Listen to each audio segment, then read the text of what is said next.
अजित पवारांच्या राष्ट्रवादीला घेरण्यासाठी आता भाजपनं मास्टर प्लॅन आखलाय। पुण्यात अजित पवारांमुळे भाजप पुढे कसं आव्हान उभं राहिलंय, फडणवीसांनी अजित पवारांना रोखण्यासाठी पदाधिकाऱ्यांना काय आदेश दिलेत, पाहूयात या स्पेशल रिपोर्टमधून। दादांना घेरण्यासाठी भाजपचा मास्टर प्लॅन। भाजपच्या मिशन 100ला दादांचं आव्हान। फडणवीसांनी भाजपच्या कोर टीमला झापलं।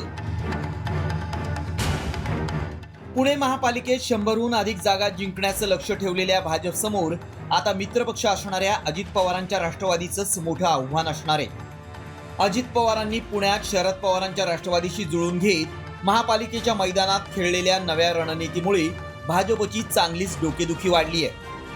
अजित पवारांच्या राष्ट्रवादीनं भाजपमधील बंडखोरांना आपल्या पक्षात घेऊन उमेदवारी दिल्यामुळे अनेक प्रभागांमध्ये मतविभाजन होण्याची शक्यता आहे। त्यामुळे काही खासगी सर्वेक्षणातून पुण्यात भाजपला अपेक्षित यश मिळत नसल्याची चर्चा आहे। दरम्यान पुण्यात अजित पवारांच्या राष्ट्रवादीला रोखण्यासाठी भाजपनं कोणता मास्टर प्लॅन आखलाय, पाहूया। पुणे विमानतळावर फडणवीस, मुरलीधर मोहोळ, चंद्रकांत पाटलांची बंद दाराआड चर्चा झाली।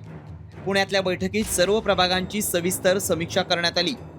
गाफील राहू नका, विजयाचा आकडा गाठलाच पाहिजे, असा फडणवीसांनी कानमंत्र दिला।